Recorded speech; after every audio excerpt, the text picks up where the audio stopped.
बिस्मिल्लाहिर्रहमानिर्रहीम। अस्सलाम वालेकुम। यूट्यूब चैनल पर तारिक मतीन आपको खुशामदीद कहता है। आपने खबरें देखी हैं, दिल्ली की खबरें, लाल किला पर किसान मुजाहिरीन के चढ़ जाने की खबरें, लाल किला पर तिरंगे के साथ परचम लहराने की खबरें, पुलिस भाग रही है और किसान मुजाहिरीन उनके पीछे पीछे हैं। ये खबरें आपने देखी हैं। ऐसी खबरें आपने देखी हैं कि बाज पुलिस वालों की पिटाई हो रही है। ये पाकिस्तानी मीडिया भी हमें खबरें दे रहा है कि लाल किला पर तिरंगा उतारकर खालिस्तानी परचम लहरा दिया गया। इनमें कुछ खबरें मुकम्मल गलत हैं और यह बाकायदा मनसूबाबंदी के तहत भारत में फैलाई गई और पाकिस्तान में बहुत सारे लोग, मीडिया के बहुत सारे इदारे इस प्रोपेगेंडा के साथ हरकत में आ गए, गलती से इसका शिकार हो गए और हमने गलत खबरें भी लोगों को दी। किसान प्रोटेस्ट, भारत में तकरीबन 2 महीने से जारी किसान प्रोटेस्ट एक जबरदस्त मुजाहिरा है। इस मुजाहिरे को नरेंद्र मोदी की हुकूमत ने, अमित शाह के गुंडों ने बाकायदा प्लान के तहत यहां सबोटाइज किया। इससे उन्होंने एक अलग रंग देने की कोशिश की और इस कोशिश में पाकिस्तान के मीडिया के इदारे भी, बाज इदारे शामिल हो गए। यह गलत हुआ है। भारत में तो पूरा गोदी मीडिया है। उस मीडिया को मोदी मीडिया की बजाय गोदी मीडिया कहा जाता है क्योंकि वो नरेंद्र मोदी की गोद में बैठा हुआ है। लेकिन पाकिस्तान में भी हुआ। हम भी बता रहे थे लोगों को कि तिरंगा उतारकर, भारत का परचम उतारकर खालिस्तानी परचम लहरा दिया गया। यह नहीं हुआ।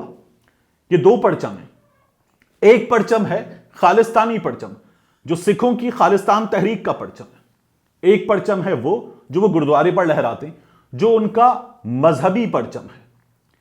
उन्होंने अपना मजहबी परचम तिरंगे से जरा नीचे लाल किले पर लहराया है। हमारे यहां और भारत में यह खबरें दी जा रही हैं कि वहां खालिस्तानी परचम लहराया गया। वहां खालिस्तानी परचम नहीं लहराया गया। खालिस्तानी भी सिख हैं। किसानों को खालिस्तान के कौज से मोहब्बत हो सकती है, लेकिन यहां गलत हो रहा है। यह मुजाहिरा, मैं आपसे फिर कह रहा हूं, एक बहुत जबरदस्त मुजाहिरा है। किसान 3 मुतनाज़े किसान कवानीन के खिलाफ बैठे हुए हैं, 2 महीनों से बैठे हुए हैं। और ये जो मुजाहिरे पुरतशद्दुद हुए, ये भी किसानों ने पुरतशद्दुद नहीं किए। ये मुजाहिरे पुरतशद्दुद किए हैं खुद नरेंद्र मोदी के गुंडों ने, अमित शाह के गुंडों ने, बीजेपी के गुंडों ने, और बाकायदा मनसूबाबंदी के तहत किए हैं। इसके इंटरनेट पर सबूत मौजूद है। मैंने कुछ चीजें कंपाइल की हैं, इन्हें मैं आपके सामने रखूंगा और आपको नजर आएगा कि हुआ क्या है। एक, ये मुजाहिरे पुरतशद्दुद कैसे हुए, किसान क्या कर रहे थे, किसानों ने किया क्या ये मुजाहिरे पुरतशद्दुद हो जाने के बावजूद भी, और गोदी मीडिया क्या कर रहा था। ये तमाम चीजें जो है वो मैं आपके हवाले करूंगा। तकरीबन 2 महीने से ये जो किसान मुजाहिरा है ये जारी है। ये दिल्ली के सिंघू बॉर्डर पे मौजूद है, ये टिकरी बॉर्डर पे या तिकरी बॉर्डर पे मौजूद हैं, ये गाजी बॉर्डर पे मौजूद हैं और ये भरपूर अंदाज में मौजूद हैं। इन्हें वहां से उठाने की बहुत कोशिश की गई। पुलिस ने इन्हें जोर जबरदस्ती उठाने की कोशिश की, ये नहीं उठे। इन्होंने सड़कें जैम कर दी, इन्होंने रेलवे ट्रैक्स जैम कर दिए, इन्होंने ऐसी की तैसी कर दी नरेंद्र मोदी की, मत मार दी। मैंने कल भी आपसे कहा था कि ये 12 लाख प्लस 15 लाख के करीब किसान हैं, पूरे भारत से मजीद आ रहे हैं, लाखों ट्रैक्टर होंगे, अफराद तो कहीं ज्यादा होंगे। तो फिर नरेंद्र मोदी की पुलिस, दिल्ली की इंतजामिया, किसी का बाप नहीं रोक सकता इनको। और यही हुआ। ये लोग लाखों की तादाद में आए थे, इनको कोई नहीं रोक सकता था। इसलिए पहले इन पे पाबंदी लग रही थी कि ये 26 जनवरी को भारत के यौम जमहूरिया पर, रिपब्लिक डे पर, अपना किसान परेड अंदर नहीं ला सकेंगे, ट्रैक्टर मार्च अंदर नहीं ला सकेंगे। लेकिन फिर इनकी ताकत, इनकी अफरादी कुव्वत देखकर हार माननी पड़ी। मोदी की पुलिस को हार माननी पड़ी, दिल्ली की इंतजामिया को हार माननी पड़ी। अरविंद केजरीवाल ने मुखालिफत कर दी थी, आम आदमी पार्टी ने मुखालिफत कर दी थी और उसके बाद हुआ यह कि किसानों को कहा गया कि 3 रूट्स पर आप अपनी रैली ले जा सकते हैं, किसान ट्रैक्टर मार्च ले जा सकते हैं। लेकिन उसके बाद मैं आपको तस्वीरें दिखा रहा हूं और वीडियोस दिखा रहा हूं, यहां इन मार्च को रोका गया, इन मार्चेस को रोका गया, इन ट्रैक्टर्स को रोका गया। जब इनको रोका गया तो यह किसानों से किए गए मुआहदे की खिलाफ वर्जी थी और फिर किसान बेफरे।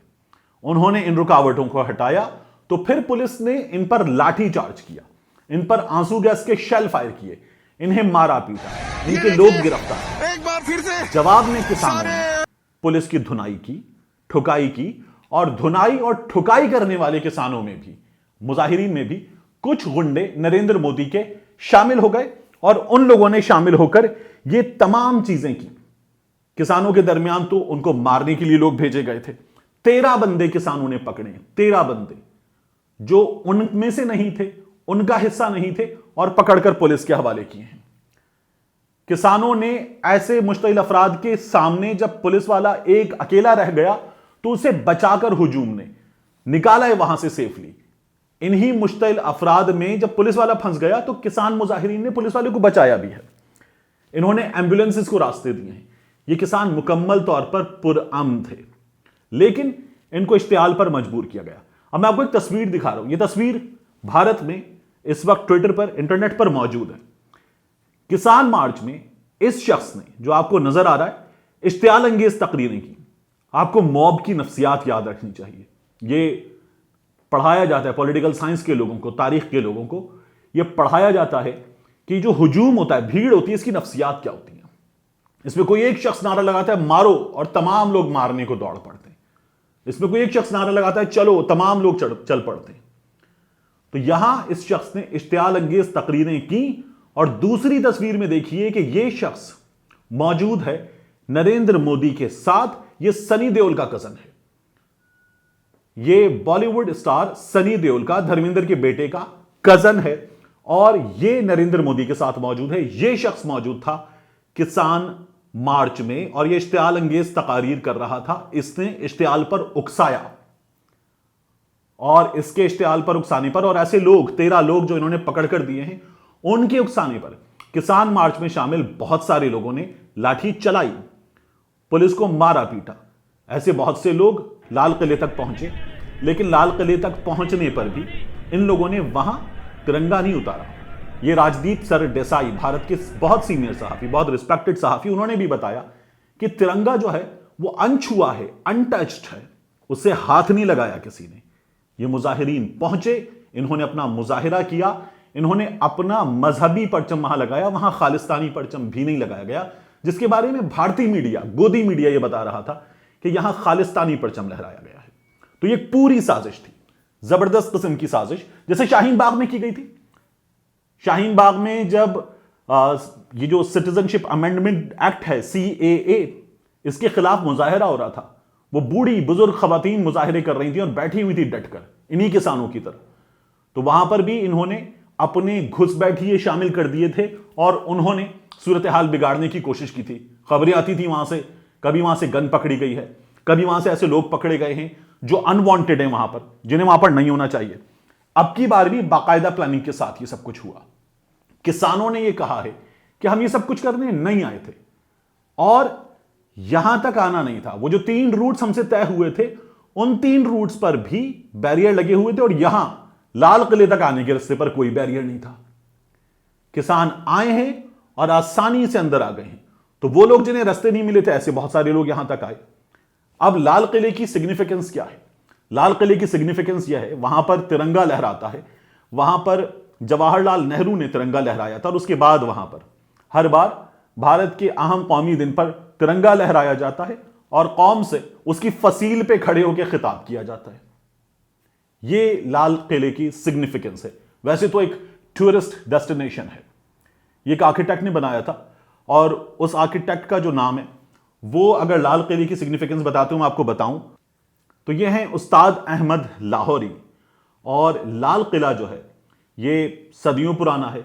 इस सदियों पुराने लाल किला में मुगल बादशाह रहते थे और उन्होंने बनाया, ये उसी आर्किटेक्ट ने बनाया, उस्ताद अहमद लाहौरी ने, जिसने ताजमहल बनाया था। ये इसकी सिग्निफिकेंस, ये एक टूरिस्ट डेस्टिनेशन है। ये भारत का कोई मुकद्दस मकाम नहीं है, उनके लिए इंपॉर्टेंट है। उनके लिए इंपॉर्टेंट है कि वहां पर उनके अहम कौमी दिन पर कौम से खिताब किया जाता है उनके रहनुमा की जानिब से, लेकिन ये कोई मजहबी अकीदत का मकाम वहां पर नहीं है। वहां कौमी परचम लहराता है उनका और उसके बराबर में जो है उन्होंने अपना मजहबी परचम लहरा दिया सिखों ने। That's it. इसे एक बिल्कुल मुख्तलिफ रंग दिया जा रहा है जो गलत है। हमारे यहाँ यूट्यूब पर बहुत सारे लोग ये गलत रंग दे रहे हैं, हमारे यहाँ मीडिया पर ये बहुत सारे लोग गलत रंग दे रहे हैं। तो इसे एक पर्सपेक्टिव में समझने की जरूरत है।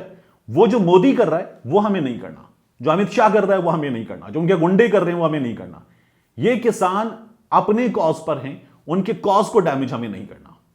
तो ये एक सीधा साधा प्रोटेस्ट था और पीसफुल प्रोटेस्ट था। इस पीसफुल प्रोटेस्ट को मुनज्जम साजिश के तहत नरेंद्र मोदी ने, जो हमेशा करता, अजीत डोभाल ने, अमित शाह ने, और इनके लिए बाकायदा इंटरनेट पर लिखा हुआ है, मोदी, अमित शाह, डोभाल, मैड, इन लोगों ने मिलकर ये सब कुछ किया था। इसीलिए ये सूरत हाल आपके सामने है। तो मैंने ये तमाम चीजें इसलिए कंपाइल की कि हमें इस प्रोपेगेंडा का हिस्सा नहीं बनना। जो खालिस्तान तहरीक है उस पर फिर कभी बात करेंगे, उसमें बहुत सारी चीजें हैं जिनको सपोर्ट करना चाहिए, उसका एक बैकग्राउंड है अपना, लेकिन ये उससे अलग था, ये उससे अलग है।